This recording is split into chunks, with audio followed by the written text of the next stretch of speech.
So here we're going to learn how to calculate projections of vectors. What is a projection? Well, I like to think of it as a shadow. So it's the shadow that one vector will cast on another vector. So for example, the first problem here, it's asking us to find the projection of A on B. So that's just the notation we use. The subscript is telling us we want to project A onto B. What does that mean? Well, when we think of project, I sort of think of like a light source or a projector shining a light on B. So what I mean by that is, like, pretend we had a light shining directly on B, like perpendicular to B, right? So maybe like you can think of the sun is over here, or like a projector, literally a projector is there.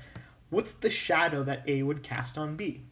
So the way we do that is we draw from A, we draw a perpendicular line down to B. This is the perpendicular. And what we mean by the projection is the length of that shadow, essentially from here to here. So in this case, the projection of A on B would be 7 units. That's what we would say. We essentially, when we're asking for just the projection of a vector, we're looking for how long that shadow is. So the shadow here is 7 units, and this is that projection. Okay, let's do another one. So the second question asks us a projection of B on A. We're looking over here now. Instead of A on B, B on A, notice how it's the exact same two vectors, vector A and vector B.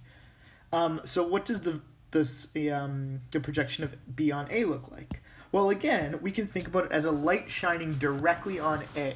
So this time, our light shining on A would come from this side, right? So we're like shining a light on A. So you can think of it like this. We want to start at B, and what's the shadow that B is going to cast on A? So from B, we could draw a line perpendicular 90 degrees down to A. It's got to be perpendicular to A. It's always perpendicular to the second vector. So then the length of the shadow that it's going to cast, the shadow essentially is going to be from here to here. It's going to be that length. So in this case, I don't know exactly what that's going to be. Let's just call it, I'm going to say roughly 10 units. We're going to get into how to calculate it a little bit later, how to actually calculate it. You could use some Pythagorean theorem in this case, but I just want you to get an idea of what a projection is right now. Okay, so see how the projection of A on B and the projection of B on A are different things, right? They're different answers. So it doesn't matter what's being projected onto what.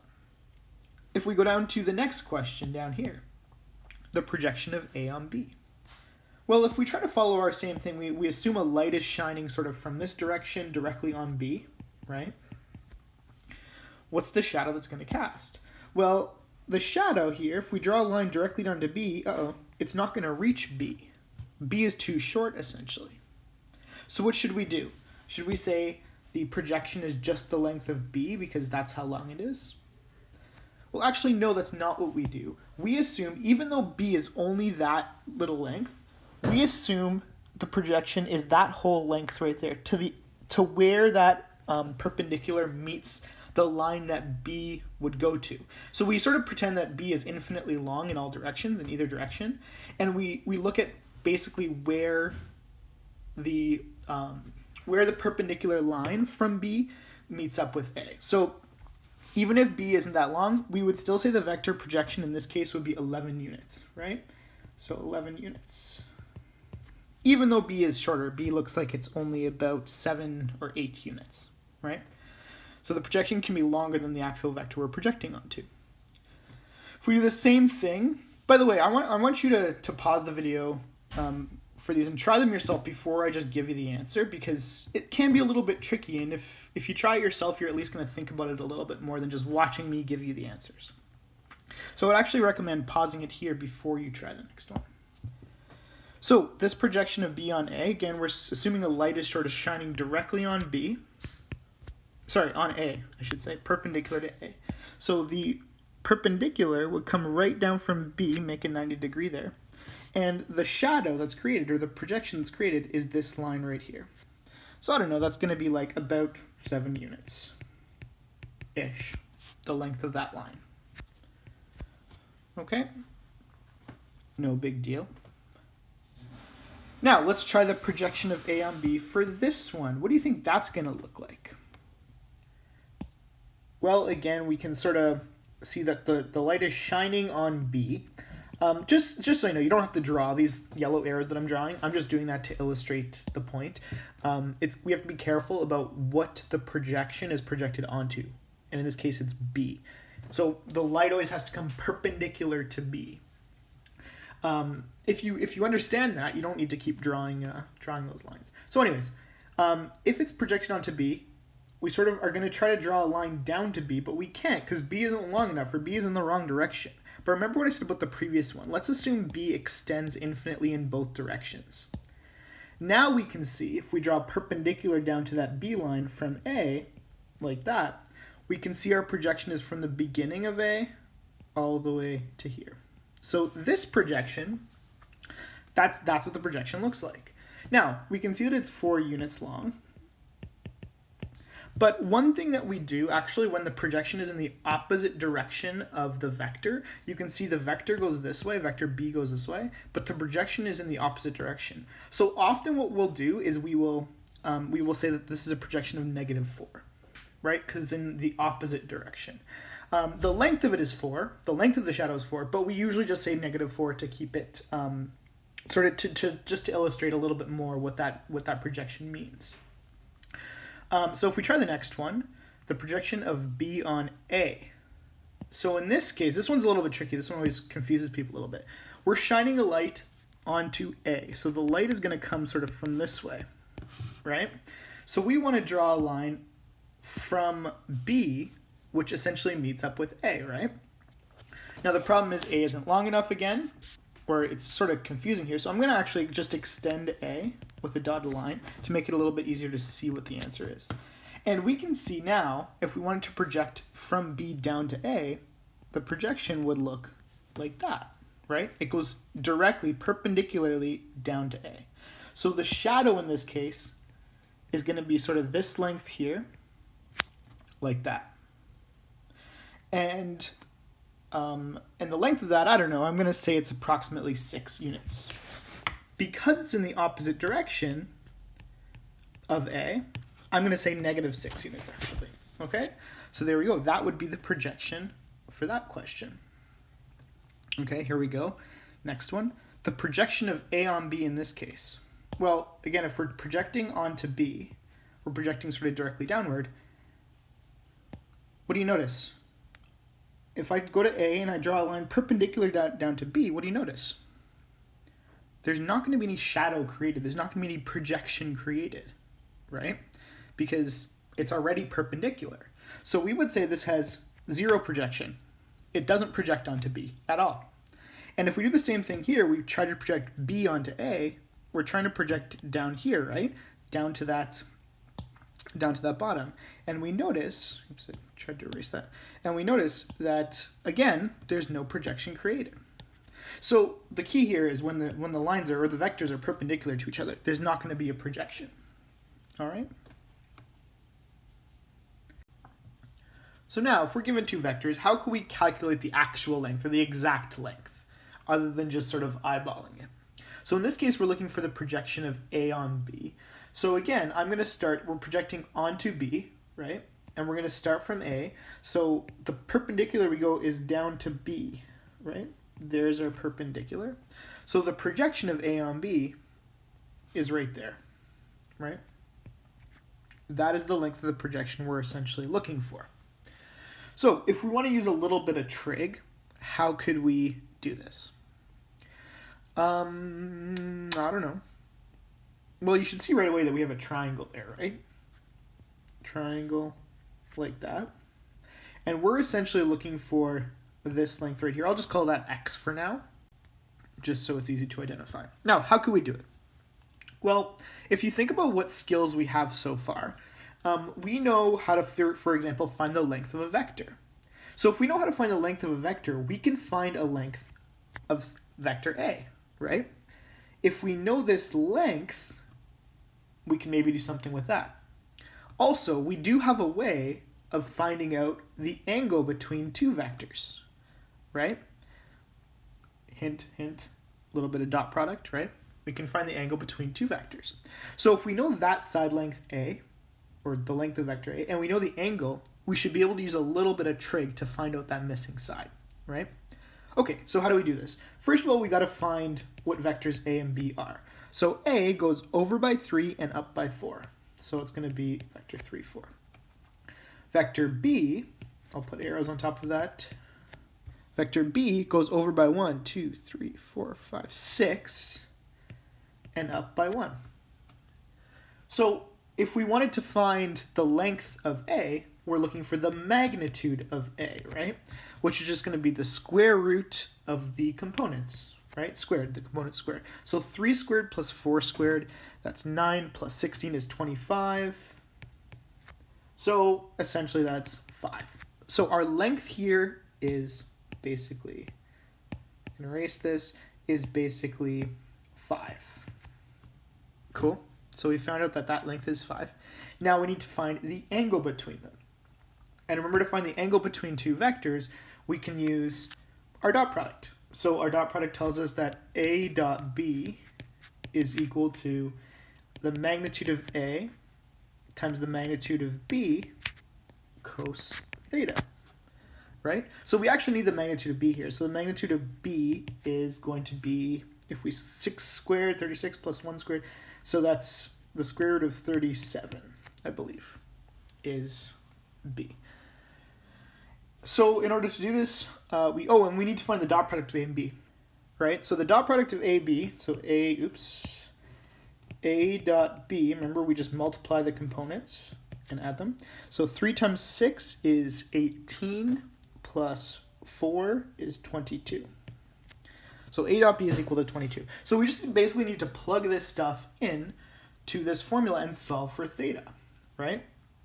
So we can think of it as A dot B, it's 22 equals 5 times root 37 cos theta. Okay? If you solve for theta, theta in this case gives us 43.7 degrees. You can trust me on that one or calculate it yourself. I don't want to waste time calculating that. So that is what theta equals. So now we know that angle. Let me just write that in there. That is 43.7 degrees. Okay, we know the angle and we know the side length. If you think of this as a triangle, a right angle triangle, we know the hypotenuse. We're trying to find the adjacent, right? So we would use cos. So essentially, this is our last step here.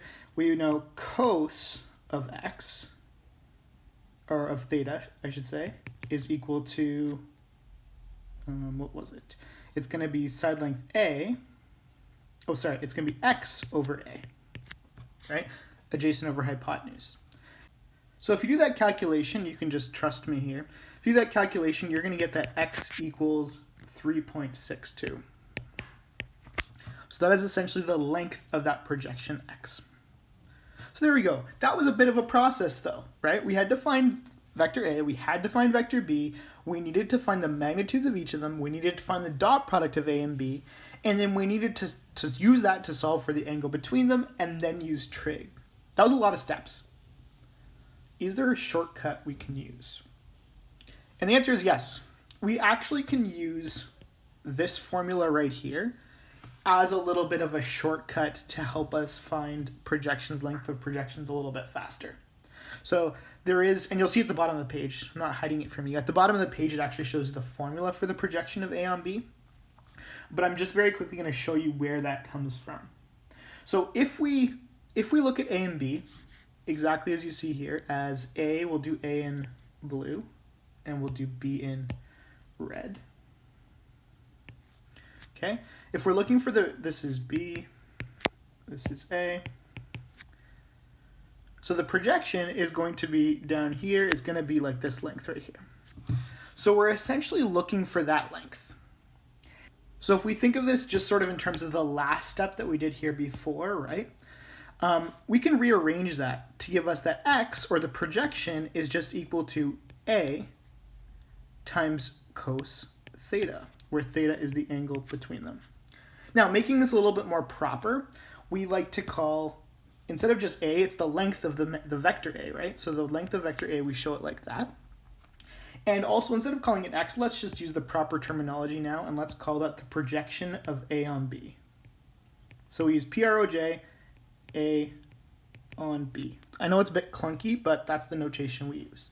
So this is another way of expressing it, the magnitude of A times cos theta. Well, you'll notice, if you look at your formula for dot product, that's part of it, right? We have the A and we have the cos theta. So can we simplify, can we isolate for A cos theta? Well, what we can do is if we actually, let me erase this here. If we actually divide both sides of this equation, or this formula I should say, by the magnitude of B, this cancels out, right? And we're left with, on the left side, we're left with A dot B over the magnitude of B is equal to A cos theta, the magnitude of A cos theta.